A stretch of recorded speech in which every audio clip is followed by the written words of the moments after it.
आता तुम्ही काय जेवताय का नाश्ता करताय? जेवताय तुम्ही?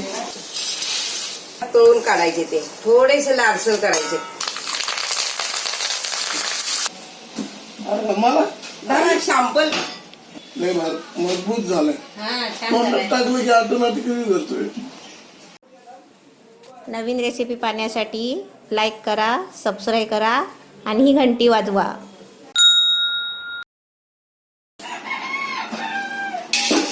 हे किती किलो पोहे आहे? हे पोहे 2 किलो आहेत बघ. आणि अर्धा किलो चण्याची डाळ आहे, भाजलेली डाळ पाहिजे. आणि शेंगदाणे अर्धा किलो आणि पाव किलो खोबरं. ते बारीक तुकडे करून घ्यायचे. आधी तुम्ही पोहे भाजून घ्या आणि त्याच्यानंतर तुम्ही आहे ना बाकीचं साहित्य जेवढं कराल ना तेवढं तुम्ही दाखवा. पोहे कसे भाजायचे? चुरचुरीत होईपर्यंत. हा, चुरचुर होईपर्यंत पोहे भाजायचे. लय जास्त लालसर बी नाही आणि लय करपट बी भाजायचे नाही. तुम्ही पप्पूकडे तरी बघा वर. हा, हे पोहे 2 किलो आहेत ना सर्व? हा 2 किलो पोहे. आज चण्या भाजलेली चण्याची डाळ अर्धा डाळ किलो. हातात घ्या. अर्धा किलो डाळ आहे. हा, ही साल काढलेली साल काढलेली. भाजलेली चण्याची डाळ. आणि पाव किलो अर्धा किलो शेंगदाणे. 2 किलो अर्धा किलो. पाव किलो खोबरं घ्यायचं आणि ते बारीक बारीक तुकडे करायचे त्याचे.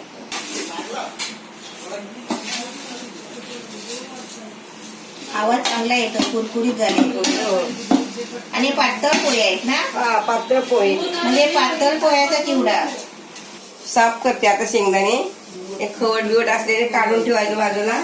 काळे असतात काळे आणि त्यामध्ये. कुपट लागत नाही. आणि चालून तर घ्यायचे, भाजल्यावर त्याचा खाली चुरा पडतो ना. तुम्ही या गोष्टीत सगळं ऑलराऊंड येतो. आता तुम्ही काय जेवताय का नाश्ता करताय? जेवायला जेवताय तुम्ही? हा.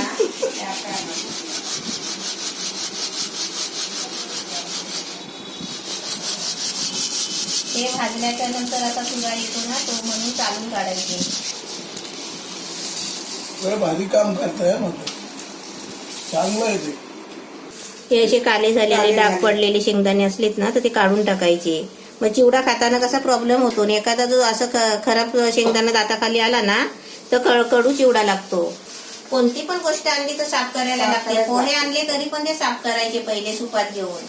थोडा त्याला ऊन लावायचा आणि नंतर ते आपले भाजायचे. भाजून झाल्यावर त्याच्यावर चाळण मारायची.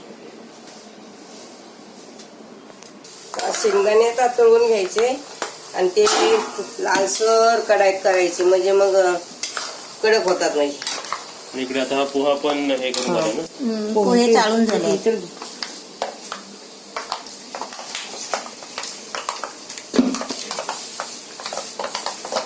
आता एक आहे ना फ्राय करून त्या पोह्यामध्ये टाकायचं. सारखं हलवत राहायचं म्हणजे करपत नाहीये शेंगदाणे. लालसर झालं की मग काढायचे. मग सगळीकडून भाजतात. हा, सगळं भाजतात. आज मला काही काम नाही. आज मावशी चिवडा बनवतात.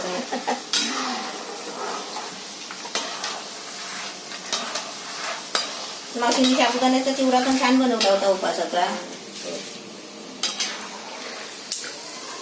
तेलामध्ये काढून आहे ना, तेलामधून डायरेक्ट पोह्यात पोह्यामध्ये टाकायचं म्हणजे मग पोह्याला लागते. अशीच आता ही पण भाजून काढायची ना, तळून काढायची. अशीच तळून काढायची. झाले नाही पण म्हणजे अर्धा किलो शेंगदाणे 2 वेळा भाजले. हा, 2 वेळा भाजले. एकदम नाही भाजता येत ना.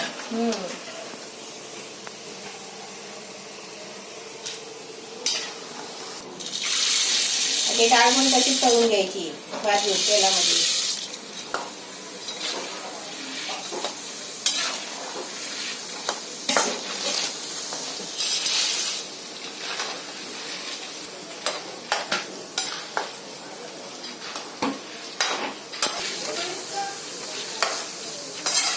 हा ना चिवडा ना मी मुलीसाठी करते. कारण तिच्या घरी ना तिच्या मुलीचं लग्न आहे आता नातीचं माझ्या. मग नातीच्या घरी पाहुणे मुली येणार ना तर मग पाहुण्यांना आता काय खायला द्यायचं सुरुवातीला. म्हणून हे आज चिवडा करते मी तिला देण्यासाठी. चिवड्याला घालतो, इडलीला घालतो ना डाळ चटणी बनवायला घालतात बघ इडलीला सुद्धा ही डाळ. भाजलेल्या चण्याची डाळ असते. भाजलेल्या चण्याची डाळ असते. हा कच्ची डाळ नसते, कच्ची डाळ असली तर मग ती नाही आधी लागत. आपण बेसन बनवतो ती डाळ नाही नाही ती कडक झाली ना की मग चिवड्यात टाकायची. खायला खुशबूदार चिवडावी लागतो पण चव बी येते त्याला. डाळ बघा अशी चांगली हा, भाजलेली, कलर आलाय छान.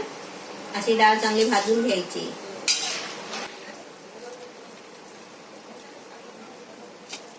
बघ खोबऱ्याचे बघ पातळ काप करून घेतले आहेत. आणि ते आता ना तळून काढायचे, ते थोडेसे लालसर करायचे.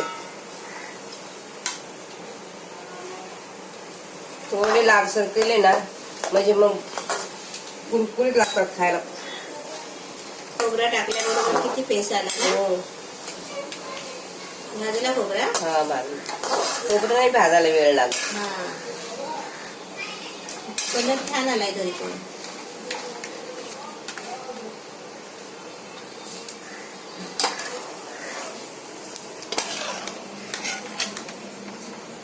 तळणीसाठी आपण तेल किती घ्यायचं म्हणजे बहुतेक आपल्या अंदाजाने घ्यायचं. शेंगदाणे ते असतात ना तर थोडं जास्त नाही घ्यायचं. म्हणजे पोह्यामध्ये तेल जातोय ना आता आपण सगळं तळून अर्धा काढतोय. किलो तेल टाकलं ना हा तरी पोह्यात गेलं तरी काय हरकत नाही. परत नंतर वाटण्यापेक्षा घ्यायचं तर असं भाज हा तेच ना म्हणजे अर्धा किलो तेल घ्यायचं तळणीसाठी. तळणीसाठी.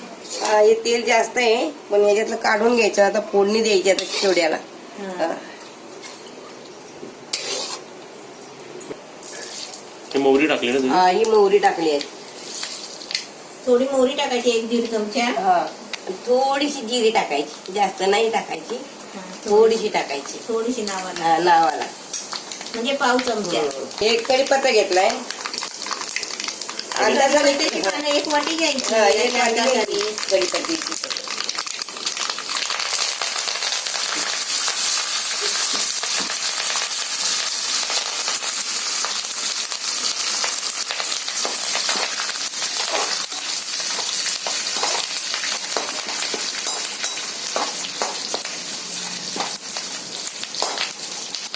थोडस हलवून ना थोडस हे करून घ्यायचं आणि त्याची मिरची टाकायची चिरलेली.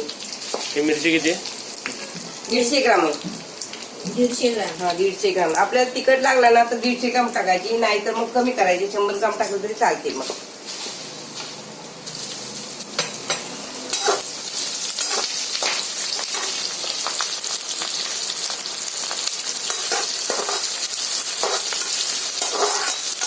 दोन चमचे ना हळद टाकायची.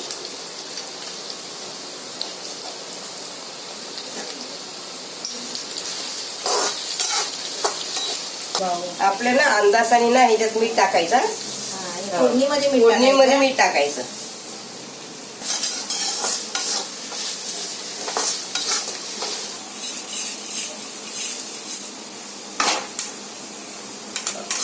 आणि आता ना त्यामध्ये ओतायचं येईल.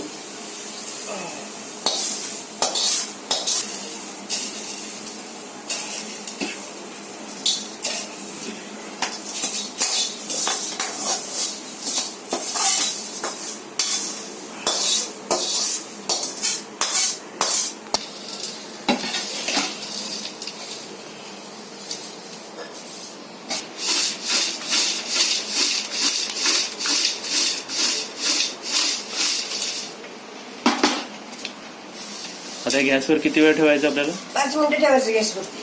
स्लो गॅसवर? हा आता थोडस झाकण ठेवायचं 5-10 मिनिट. आणि मग वाफ आली ना वरचं झाकण गरम झालं की मग बंद करायचा गॅस. मग कडक होतो जेवढा सगळं मीठ बीठ लागतं सगळीकडे.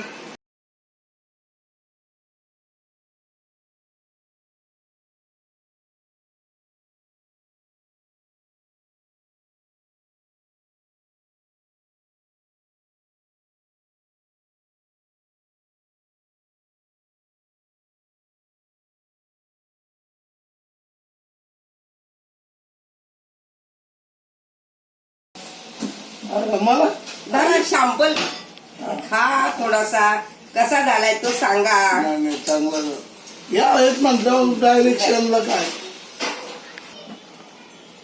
घ्या तुम्ही पण, आपण दोघं संघ घेऊ. हा घ्या.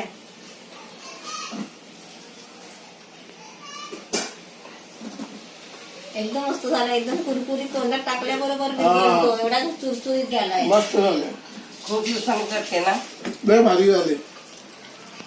पहिला मावशीनी साबुदाण्याचा गोड चिवडा बनवला उपवासाचा. आता दिवाळीसाठी हा एक नंबर झाला. लय मजबूत झालाय हा छान मग झालाय. टाकलं की ऑटोमॅटिकली करतोय उद्या फरक झालाय मस्त आहे. आता हा जो चिवडा बनलाय ना त्याला एकूण खर्च किती झालाय? 250 रुपये खर्च झालाय सामानाचा 250 रुपये खर्च आहे. सगळा आपली पण वेगळी ती पण सामान फक्त 250 रुपये झालेले. आणि चिवडा मी पण खाल्लाय तो खूप चांगला लागलाय. मार्केटपेक्षा तरी खूप चांगला, एकदम चांगला टेस्ट आहे याची. आपल्या घरामध्ये प्रोग्राम असेल ना तर असं आपण बनवून आणू शकता, म्हणजे आणून सामान आणायचं आणि घरामध्ये करायचं. आणि लगेच पण बनतो, असं काही एवढा टाइम नाही लागत. असं टाइम पण एक लागत नाही. तासामध्ये होत तयार. आणि चांगला पण एकदम ताजा ते ताजा, एकदम छान झालाय, कुरकुरीत पण बचत झालाय, पण मस्त पण झालाय, टेस्टीला. तुम्ही बघू पण शकता, एकदम दिसायला पण खूप चांगला आहे. आणि एका चमच्यामध्ये पण बघा खूप सारं काय एवढा वस्तू टोप आले. भरलाय मोठा की असा वाटतो की तो 10 किलोचा चिवडा आहे. हा बघायला खूप जास्त वाटतोय तो. वाटतो नाही मतलब पडतच त्याच्यात. हा, 2 किलो पोहे आहेत, बाकी वस्तू पकडून 3-3.5 किलो झालेत ते सर्व. झाले. शेंगदाणे खोबरं आणि काय कढीपत्ता अशा मिरची पण व्यवस्थित झाली आहे, मग याच्यापेक्षा कमी पण नको आणि जास्त पण नको.